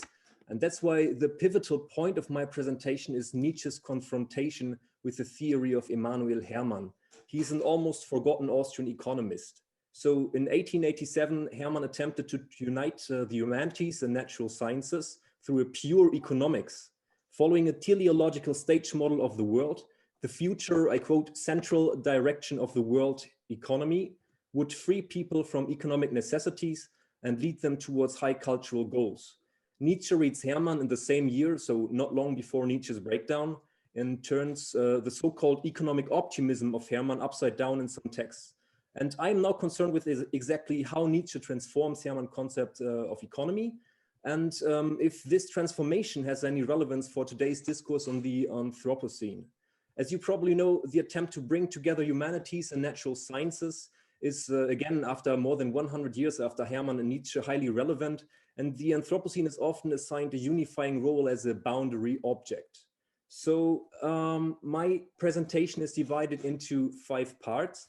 First, I will present you Herrmann's theory and the central direction of the world economy.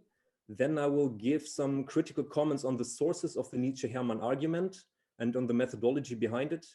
Then we will read a part of a Nietzsche text together. I will use the comment box to post the text so we can read it together. And finally, I will go into the transformation that Nietzsche undertakes. And yeah, then we will have a short outlook on the Anthropocene discourse. So let's start with Emanuel Herrmann. Today, he is best known for inventing the postcard.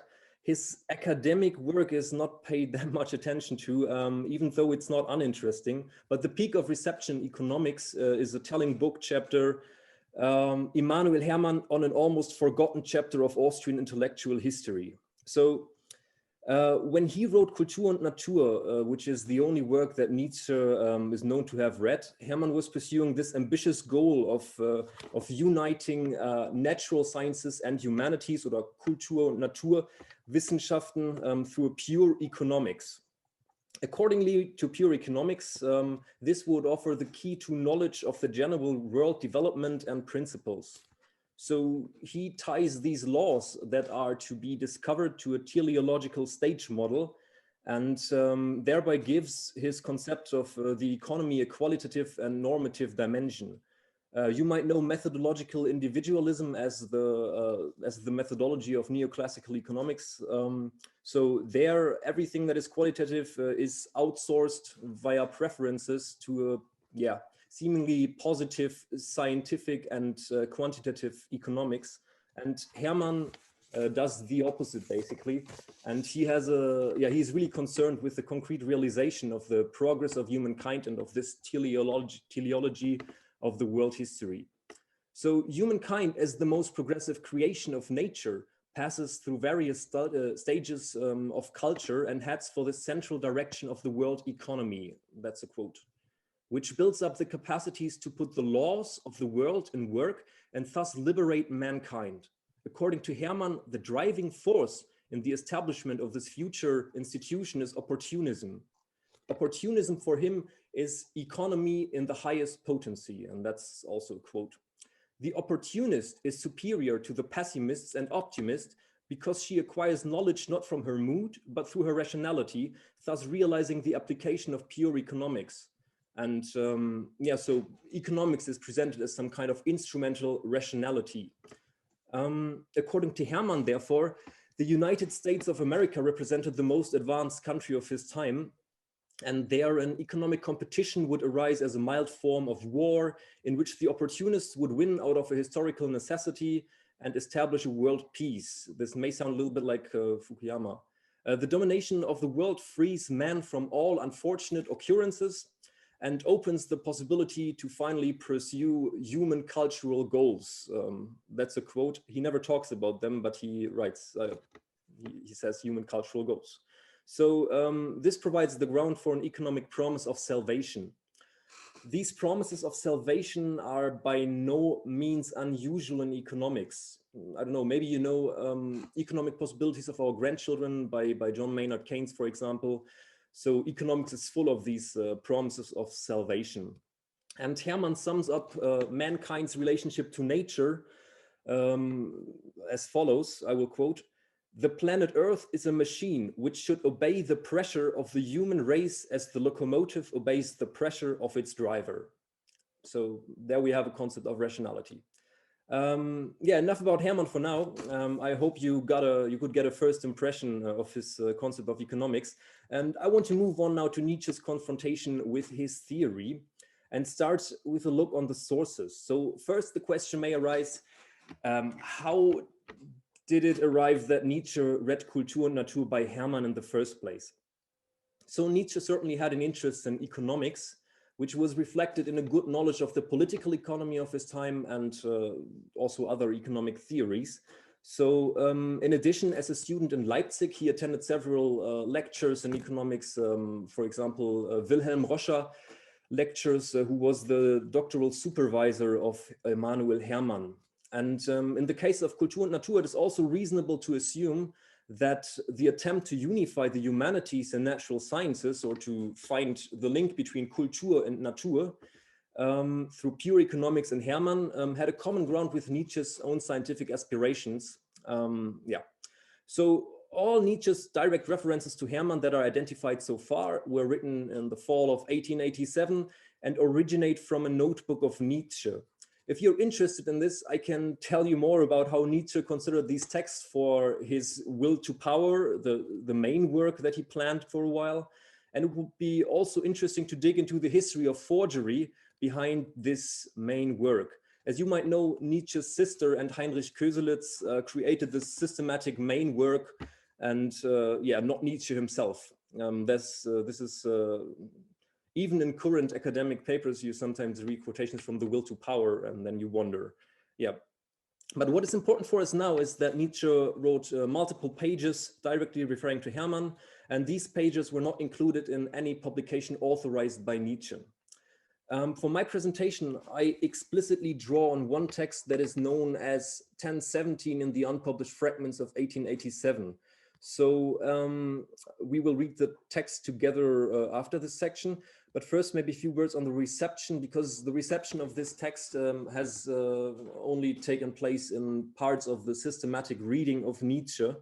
And I follow a rather historical critical approach to this. And so if you're interested in the methodological discussion about this, we can go into detail after my presentation. So Nietzsche, that is to be said, never mentions Herrmann directly in any text. So how do we know about the reference?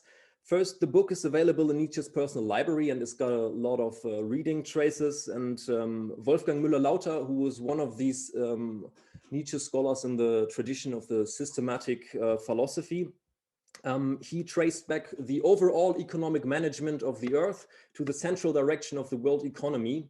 And yeah, so that's one thing. And the other thing is that we find a lot of citations in Nietzsche's text, and they can all be traced back to parts of Herrmann's book. So what I will do now is, that's an experiment for digital conferences. I will just post parts of the text into the comment section and we can read it together. I will read it out loud. And yeah, so I found out that Zoom does only support a few lines there. So I will have a few parts of the text.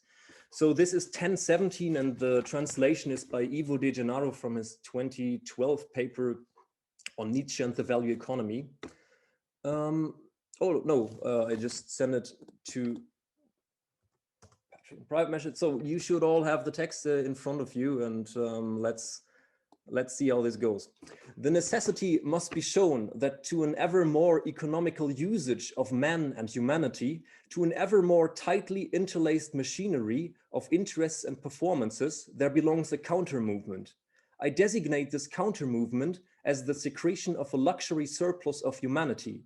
Within the latter, a stronger kind, a higher type is to come to light, a type that has other conditions of generation and sustainment than the average man. As is well known, my concept, my likeness for this type is the word overman. That is the first part. There are a few other parts. Don't worry, I will post it. Here we go. On that first path, which can now be entirely overlooked, there comes to be the adaptation, the flattening, the higher Chineseness, the modesty of instinct, the satisfaction in the shrinking of man, a kind of standstill in the level of man.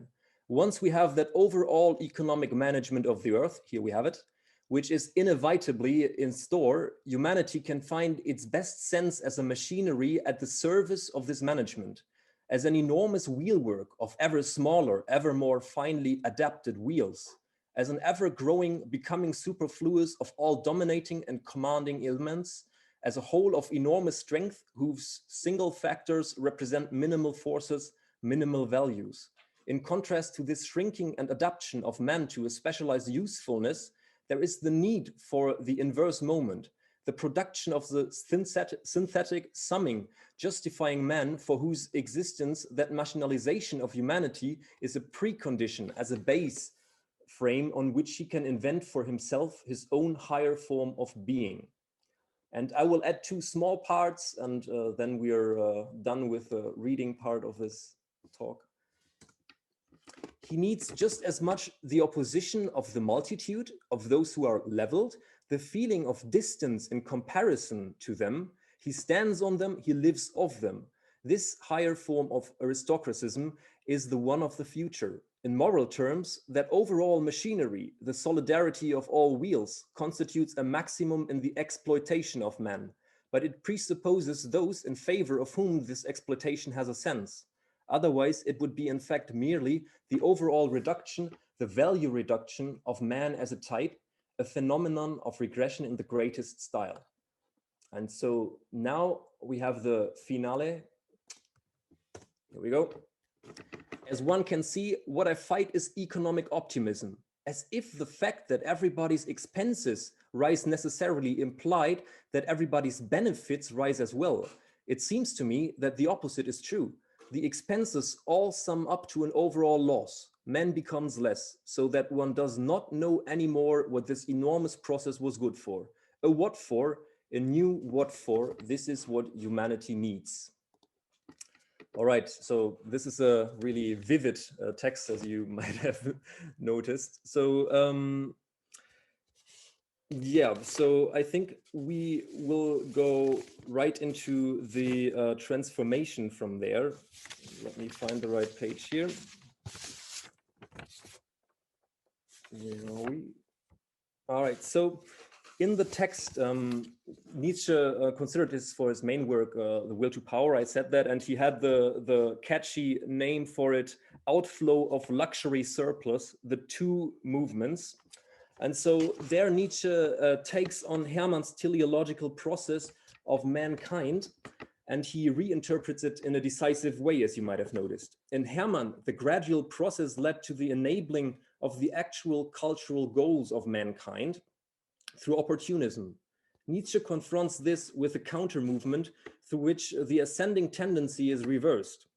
According to this, the gradual process does not lead to the free development of mankind at all, but rather down into the slavery of a machinery. Hermann's teleology, which still brought opportunism against optimism into play, reveals itself in Nietzsche's text as economic optimism. Instead of the high cultural goals, which are, as I said, not discussed at all in Herrmann, the rule of opportunism produces an overall loss. Nietzsche's replication of Herrmann can thus be understood in a first step as an intervention against the questionable promise of salvation, of an economic opportunism and its relevation as economic optimism. So the question now is like, how exactly does Nietzsche transform Herrmann's proposal here? And in Herrmann, the knowledge of the laws of the world is conceived as technical and disposable knowledge. The opportunists have the knowledge of the principle of the teleological stage model and can thus direct humanity properly. Nietzsche translates this economic technical knowledge into economic political knowledge. The rational disposal of the economy becomes the political oppression of mankind. Thus, Nietzsche repoliticizes the previously positive scientific understanding of economics. This has severe consequences. So in Nietzsche's view, it is no longer people who have the world at their disposal. It is rather that, people are within the slavery of the machinery. So this machinery now oppresses humanity as a totalitarian system. It's a political economy. Liberation with Nietzsche, therefore, does not take place through more dispositive knowledge, but through a different political economy. Nietzsche does not leave it at this point with a moral critique of the economy, like from the sideline, but he brings into play a second economy. By talking about the meaning of mankind and the what for, the economic counter-movement points to the missing knowledge of mankind about itself. Thus, economic optimism accumulates vast amounts of exploitation competences, that's what I call it, but it is by no means able to achieve a knowledge of humankind. The counter-movement, incorporated by the aristocratic existence of the overman, now drives the speculation on such a knowledge. Of course, this does not happen without preconditions. One could object that Nietzsche assumes a type of overman or a concept of freedom, just as Herrmann assumes a teleological stage model. But so first, it's not a general promise of salvation. And second, this form of existence is to be invented individually as the higher form in the text.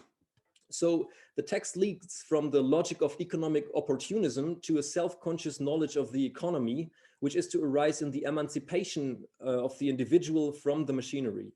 To take up Herrmann's example, humankind no longer necessarily faces planet Earth as a locomotive driver.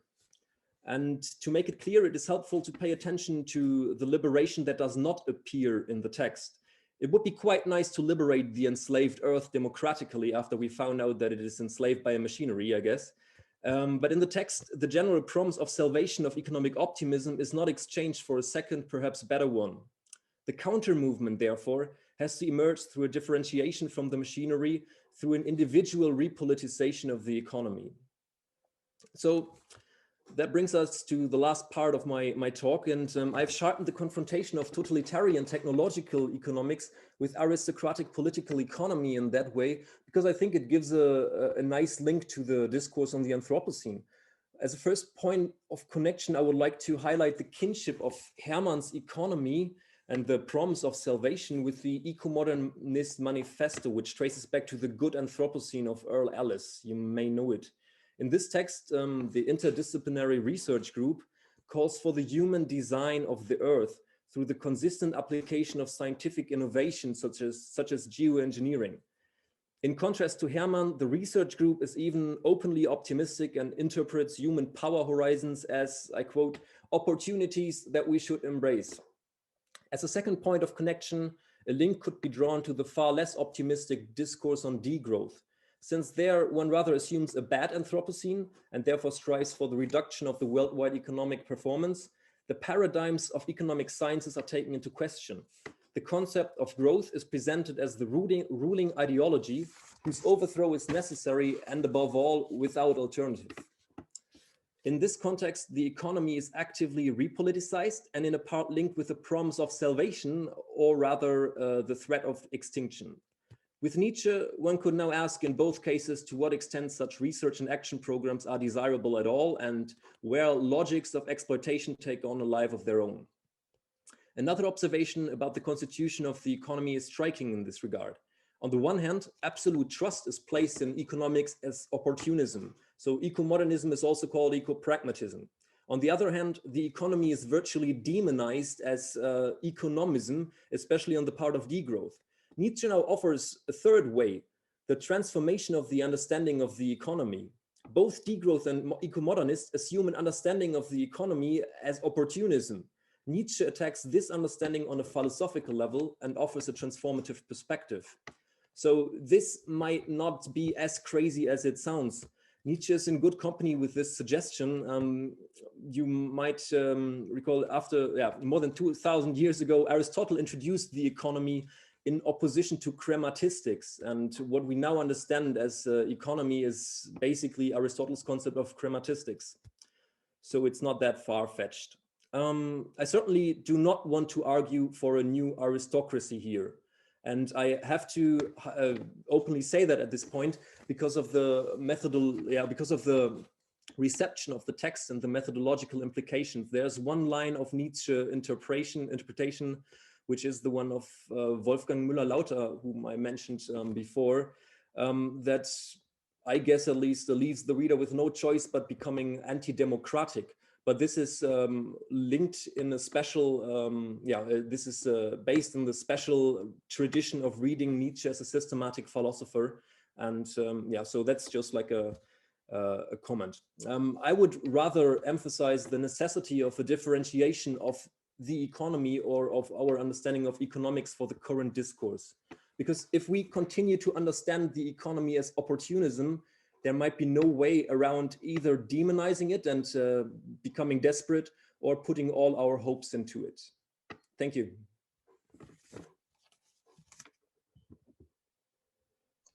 Thank you so much, Sören. It was such an interesting presentation. And again, the same procedure. I'm pretty sure the discussion will be really cool. And people, if you want to ask Sören something, please type your name in the chat box and we can start the discussion.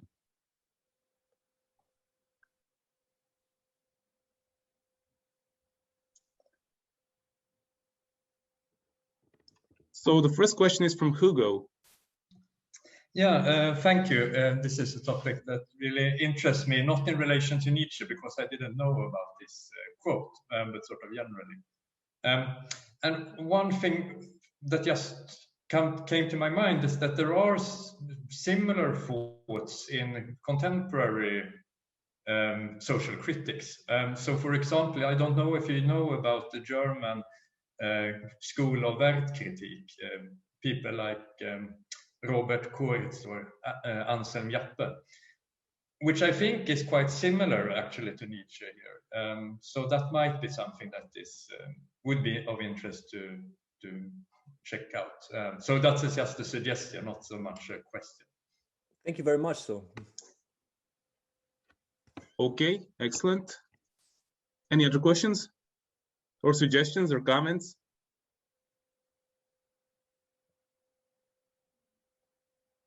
Okay, another question is from Rastislav. Hello.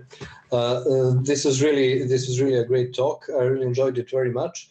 I wasn't aware of Herrmann's thought, and I wasn't aware of Herrmann's influence on Nietzsche, but I'm familiar with this kind of reading of Nietzsche as a progenitor of contemporary neoliberalism, right? And Corey Robin argues in his text on Nietzsche's Marginal Children that actually most neoliberal authors, most famous neoliberal authors like Hayek, von Mises, and so on, were actually inspired by Nietzsche and by his vision of this great aristocratic man who creates values, right? With this, let me say, this upside down theory of value when you look at it from a Marxist perspective, right? It is not the laborers who create value, it is the great man, right, on top. And these quotes that you offered, with great quotes, actually fit in this vision quite well, right? That it seems to me, right? So Nietzsche sees this great man who actually used this new exploitation, this new machinization of humans to aggrandize themselves, right? Now, I'm not sure. So if it is a kind of repolitization of economics, then it's obviously a reactionary one. But I'm not even sure whether repolitization is the real is the real the best term here, right? Because what Nietzsche actually does is take this economic logic and just use it for his own, for the purpose of his own kind of a great man theory, right? Or overman theory. So I'm not sure if this is how do you see your thought fitting in with this kind of reading or interpretation of Nietzsche as a kind of progenitor of neoliberal economics? Yeah, so thank you for this comment. And this really, yeah, there's a lot of different traditions of reading Nietzsche, and I think I kind of get where from which one this is coming. I would not say that the overman here is portrayed as the maximum exploiter of humanity who just takes use of the people, because this is yeah, I don't know, this the utility calculation is not within the logic of the overman. It is actually in the differentiation from this, and thereby it becomes political. Because if, I don't know, if we if we use this Aristotelian parallel, we have the crematistic, the bios crematistus, I guess it is. And in differentiation to that, we have the bios theoreticus or the bios politicus, and this is like the explicit differentiation from crematistics. And so the neoliberal thought, as it is, at least I don't know if we mean neoclassicism by neoliberal, because neoliberal is kind of an umbrella term that is really vague. Then it is exactly the differentiation to this and not the maximization of it.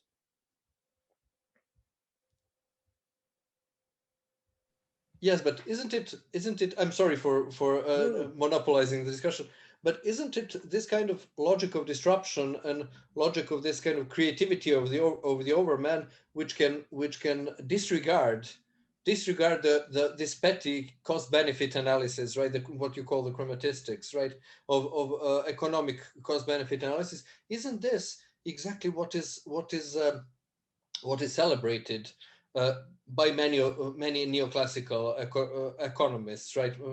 Like Hayek, right? It is this creativity of great men which is put first, not a kind of economics seen as a kind of benefit analysis which turns people into machines and so on. No, actually, in contrast to Hayek, who, I mean, if you look at institutions with Hayek, then it is nothing individual that generates the economic surplus.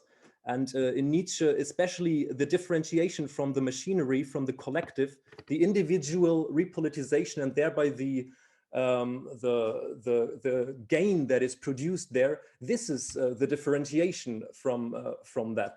And so, especially if we take Hayek, it's the whole opposite. And I think within the lines of Hayek, we cannot think Nietzsche. And of course, like Schumpeter, also disruptive thinking and stuff like that. Everyone uses things of Nietzsche, but we also see Nietzsche's thought being used in Marxism, for example. We see it everywhere, and that's why Montinari, for example, once said that it would be a mine where you can find any metal you want. So I think that sums it up pretty well. But my focus here, maybe to make that clear, my focus is to actually engage with the ongoing discussion on the constitution of the economy, because this is really important, like how we perceive a new concept of economy that is badly needed in times of the Anthropocene. And my point here would be that the technological disposable knowledge of the economy, as we find it in Herrmann, or as we find it in the Homo economicus, the methodological individualism of neoclassical economics, probably does not have potential to lead towards, I don't know, a solution for things like climate change. But thank you very much. I appreciate it. Right, so I think it's time to wrap things up. There were some questions which weren't asked, so I would just like to mention that after the links are open 24/7 or 24/3 in this regard. So if some questions weren't asked, you can feel free to ask them after the session is over. Wouter's question, the question that was proposed by Rastislav earlier, and the question which was proposed by Balam earlier can be asked in the meantime. Anyhow, I would like to thank everyone for for this wonderful session. I think every presentation was top-notch, and I would like to thank each and every one of you for participating and for making this session such a great one. Thank you, and one virtual applause is in order.